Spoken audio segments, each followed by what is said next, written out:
Today's show brought to you in part by GoToMeeting. For a free 30-day trial, use code podcast at gotomeeting.com. So why does your pet need to go to the veterinarian when they seem okay?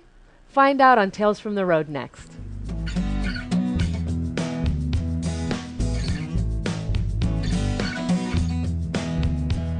Hey everyone, it's Tales from the Road. This is episode 111. We are, of course, joined by Dr. Jill. Dr. Jill Windy. How are you? I'm doing great. It's great to have you back in studio. And today we're going to talk about a really important, really important issue, which is wellness exams and early detection.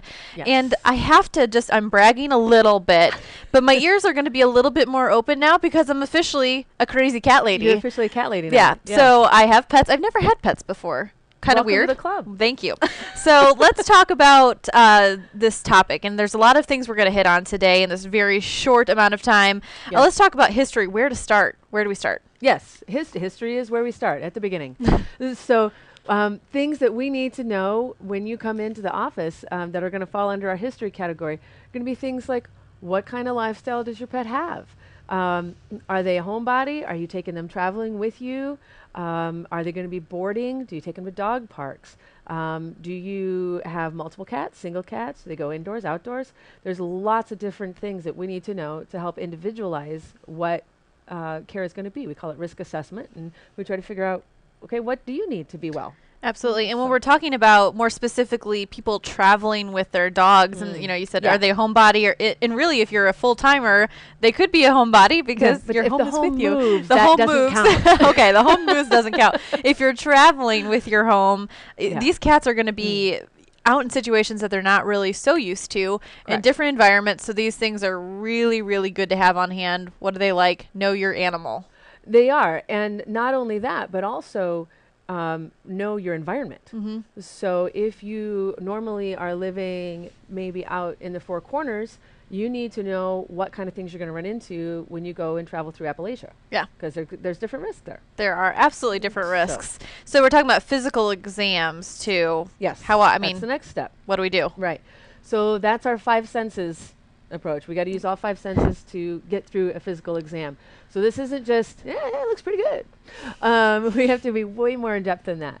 So we're looking at eyes and ears and teeth and mouths and lips and lymph nodes and livers and kidneys and hearts and lungs, rectal exams. Woohoo. And all that kind of good stuff. So it's hands-on. We have to use our eyes. We have to listen. We have to smell things. And we have to put all of that together with the medical knowledge that we have to find problems if there are any. I have a couple questions. So how many times is expected for a physical exam? Is it yearly, once a year, take your pet in, or is it more regular? Yeah, that's a really good question, actually. Veterinary medicine used to always be based on the shots, and that's not really the case anymore. We still need to vaccinate our pets, and we do that in its frequency and which ones we use based on your individual risk assessment. But we also have to be very careful about not forgetting the physical. That's actually as important, if not more important, than the vaccines. Because nobody lives in a bubble. There are things that can go wrong in a body that have absolutely nothing to do with infectious disease. Mm-hmm. So then we have to deal with those. As far as how often, that really depends on our patient. Absolutely minimum is going to be yearly. Okay. But we actually recommend twice a year for most of our pets. And if we've got a 15-year-old cat who has hypertension and is in kidney failure and is a diabetic, well, we're going to be seeing them more often. Yeah. So it does individual. Kind of for most pets, going to be twice a year. And that'll be different than what you heard growing up. Yeah. Everything was yearly and everything happened at this time. But we've changed some of our guidelines on that. And part of that is actually, we did actually an internal study in our own office because we said, okay, so the AVMA wants us to be recommending some annual exams now. What's the big deal? Well, the big deal is dogs and cats age a lot faster than humans do. Mm-hmm. And so 6 months in there is a lot longer than 6 months for us. Yep. So what we did a little internal study. And so we said, all right, so for this month, we're going to keep track of all of our wellness exams. So these are pets that came in that are not ill, according to the owner. Okay. So they're not coming in with a presenting complaint. They're just coming in for their checkup, their shots, whatever. And we're going to keep track of all of those and how many we find problems in. So in that month, we had 147 pets that came in for wellness exams. Again, no problem that the owner's concerned about. Just coming in to check. Yes. 17 of them had no abnormalities on their physical exam. So they'll do the math there. The rest of them, 130 of them, we found problems in that owners didn't even realize were a big deal. Yeah. So that really brought home to us, all right, we need to be seeing these kids because so if I find a problem today, I don't see you again for a year, you know, that's going to be a much bigger problem by then. Right. I'm probably going to ask too many questions, and we won't get too deep because I'm sure we'll get it on another episode.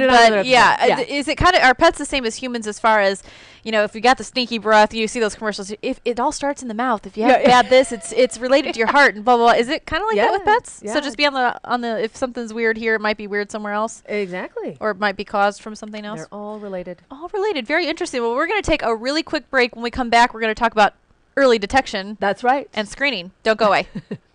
Hey, Gabe, want to go for a walk? Gabe?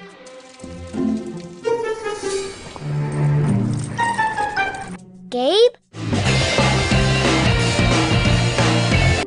Gabe?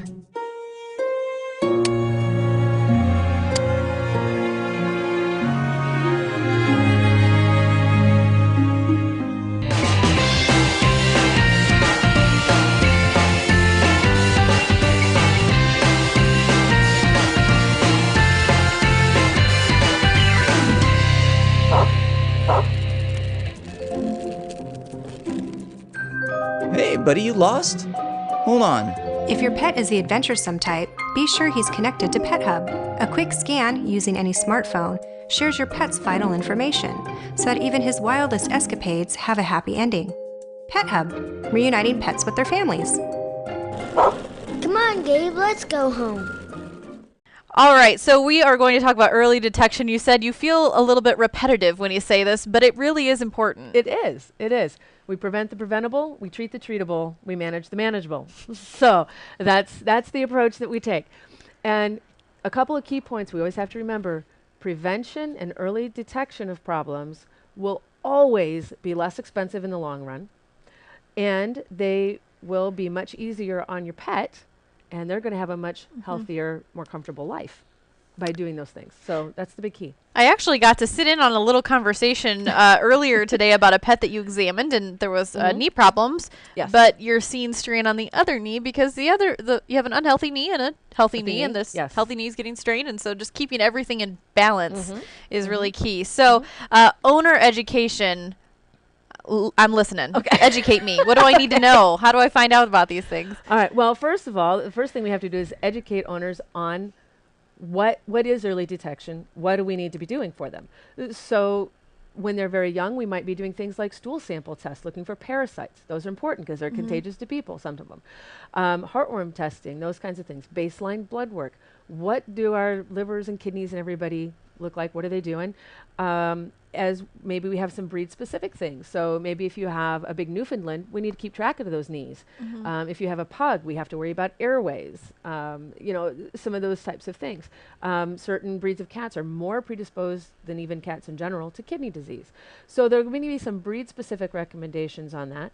But for the most part, we need to look inside before there are outward problems. Our organs just have so much reserve capacity.